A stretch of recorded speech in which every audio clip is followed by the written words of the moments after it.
Hi மக்களே, welcome to Jeba cooking home. இந்த வீடியோவில் எதை பற்றி பார்க்க போகிறோம் அப்படின்னா, வான்கோழி பிரியாணி எப்படி பண்ணணுன்னு பார்த்துடலாம். அதுக்கு ஒரு கடாய் வச்சுக்கோங்க. அதில் கொஞ்சமாக எண்ணெய் சேர்த்துக்கோங்க, நெய் கொஞ்சமாக ஆட் பண்ணிக்கோங்க. அதுக்கப்புறம் தேவையான ஸ்பைசஸ் ஆட் பண்ணிக்கோங்க. அது நல்லா பொரிஞ்சதும் 4 பல்லாரியை கட் பண்ணி வச்சுருக்கேன், அது இது கூட ஆட் பண்ணிக்கோங்க. நல்லா கலந்து விடுங்க. பல்லாரி வந்து கொஞ்சம் நல்லாவே நிறம் மாறணும். இது கூட ஒரே ஒரு பச்சை மிளகாய் வந்து ஆட் பண்ணிக்கோங்க. நான் பாப்பா சாப்பிடணும் அப்படிங்கிறக்காக ஒன்று ஆட் பண்ணியிருக்கேன். உங்களுக்கு தேவையான அளவு ஆட் பண்ணிக்கோங்க. தேவையான அளவு உப்பு ஆட் பண்ணிக்கோங்க. இது கூட நல்லா கலந்து விடுங்க. வெங்காயம் வந்து நல்லா பொன்னிறமாகவே வதங்கணும், அது வரைக்கும் நல்லா வதக்குங்க.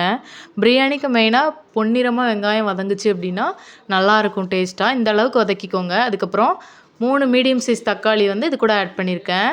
நான் இன்றைக்கி 1/2 கிலோ போல் தான் பிரியாணி பண்ண போகிறேன், அதனால் இவ்வளோ தான் ஆட் பண்ணியிருக்கேன். தக்காளி வந்து நல்லா மைய வதங்கணும், அப்போ தான் நல்லா டேஸ்ட்டாக இருக்கும். தக்காளி வந்து நல்லா மைய வதக்கிக்கோங்க இந்த அளவுக்கு. அதுக்கப்புறம் இஞ்சி பூண்டு பேஸ்ட் வந்து ஒரு 2 டேபிள் ஸ்பூன் இருக்கிற அளவுக்கு நீங்கள் ஆட் பண்ணிக்கோங்க. அதையும் நல்லா கலந்து விட்டு பச்சை வாசம் போகிற அளவுக்கு வதக்கிக்கோங்க. அதுக்கப்புறம் கொத்தமல்லி புதினாவையும் குட்டி குட்டியாக நறுக்கி இது கூட ஆட் பண்ணிக்கோங்க. அதையும் நல்லா கலந்து விடுங்க. அதுக்கப்புறம் இதுக்கு தேவையான மசாலா என்னென்ன ஆட் பண்ணேன்னா, biryani masala 1 table spoon, garam masala 1 table spoon, மல்லித்தூள் 1 டேபிள் ஸ்பூன், கொஞ்சமாக மஞ்சத்தூள் ஆட் பண்ணியிருக்கேன். இதையும் இது கூட சேர்த்து நல்லா கலந்து விடுங்க. தயிர் வந்து கொஞ்சமாக ஆட் பண்ணிக்கோங்க. தயிர் ஆட் பண்ணிங்கன்னா அந்த கறி சாஃப்டாக நல்லாவே வெந்திருக்கும். அதுக்கப்புறம் வான்கோழி கறி வந்து குக்கரில் ஒரு 7 விசில் விட்டுக்கோங்க. மஞ்சத்தூளும் இஞ்சி பூண்டு பேஸ்ட்டும் போட்டு 7 விசில் விட்டு அவிச்சு வச்சுருக்கேன். அதையும் இது கூட ஆட் பண்ணிக்கோங்க. நல்லா கலந்து விட்டுக்கோங்க.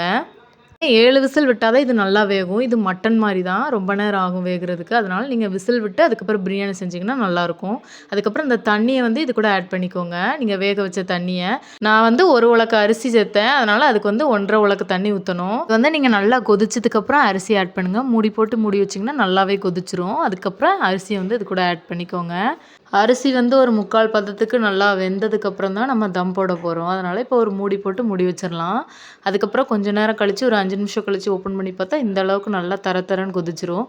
அதுக்கப்புறம் இதை வந்து நீங்கள் கிளறி பார்த்தீங்க அப்படின்னா இந்த அளவுக்கு ஓரளவுக்கு வெந்த மாதிரி 3/4 பதத்துக்கு வெந்த மாதிரி அரிசியாக இருக்கும். இந்த அளவுக்கு இருக்கும். அதுக்கப்புறம் வந்து நம்ம வந்து இன்னும் கொஞ்சமே தண்ணி வற்றணும். அதனால் நம்ம வந்து இப்போ மூடி போட்டு மூடி வச்சிடலாம். அதுக்கப்புறமும் ஒரு 5 நிமிஷம் கழித்து ஓப்பன் பண்ணி பார்த்தா இந்த அளவுக்கு தண்ணி இருக்கணும். இப்போ வந்து இது தம் போடுறதுக்கான கரெக்டான பதம். இப்போ தம் போட்டலாம். தம் போட்டு ஒரு 1/4 மணி நேரம் கழித்து ஓப்பன் பண்ணி பார்த்தோன்னா சுவையான வான்கோழி பிரியாணி ரெடிங்க. இது வந்து நல்லா உதிரி உதிரியாக வந்திருக்கு பாருங்கள்.